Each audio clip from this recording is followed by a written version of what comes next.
Sveiki visi, kas skatās, un šodien es jums gribētu izstāstīt vienu parastu mazliet saistībā ar Sauli, Zemi un krāsām. Tātad lieta tāda, kad ir divi objekti, viens no tiem ir Saule, otrs ir Zeme. Viss viņš atrodas nenoteiktā matērijā, kura nav zināms tās robežas, gan kur sākas, gan kur beidzas. Bet lieta tāda, ka uz Saules ir pluss un uz Zemes ir pluss.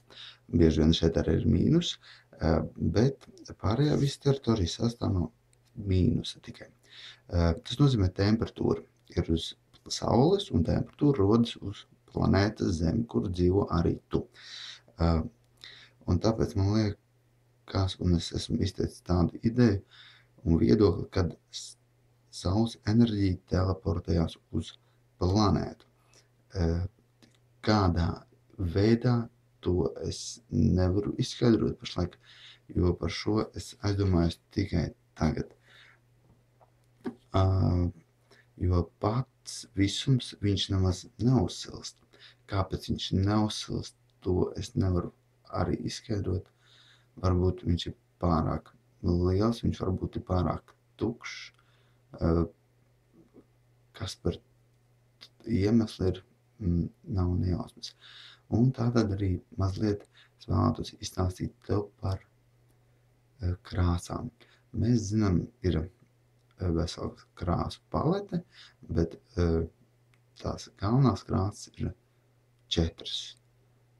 Balts, melns, sarkans un zils. Vai zaļš? To es tā īsti nezinu. Bet ir vēl viena lieta, kad ir arī kļūda arī krāsās ielaista. Un viena no tām kļūdām ir balts un melns. Īstenībā balts un melns ir viena krāsa. Tā ir tikai balta. Un iemesls ir vienkārši.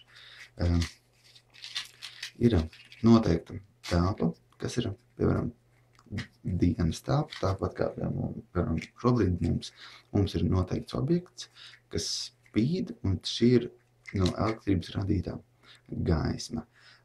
Un reku būs enerģijas avots, sērs parasti ar koku. Un ja viņa aizdedzina un pieliek domā, var redzēt, ka paliek ekrāns mazliet tumšāks, jo šī enerģija absorbē to telpu, kurā ir iekšā. Tā kā mūsu acis ir šī kamera, kas filmē to, ko es jums tagad rādu, un visums ir šī telpa, kas tiek filmēta, un tā liesma bija mūsu parastā Saule, kas arī veido šo lietu, kad viņš absorbē to krāsu. Viņš sanāk vairāk tā kā viņš paslēpj viņu. Viņš noliedz otru krāsu. Tas nozīmē, ka ja visums ir balts, tad melns sanāk balts kvadrātā. Kāpēc tas tā ir? Tas ir jāmeklē kaut kur citur tā atbilde, jo jautājums ir uzdots un viņš arī atrasts. Tāpēc viņš būs gan jau, ka jāmeklē un jāspriež vēl un vēl. Tāpēc es arī esmu šo video ierakstījis, lai mēs varētu, tad, kad mums ir laiks, arī nokomentēt un arī paši pameklēt to atbildi. Jo tā atbilde slēpjas tieši tevī, un ja tu to atbildi atradīsi šodien, tad mums nebūs jāgaida vēl nezinu, cik tur tie gadi, lai mēs varētu pie šīs atbildes nonākt. Un tātad šodienai, es domāju, tas arī mums būs viss, ko es gribēju jums pastāstīt.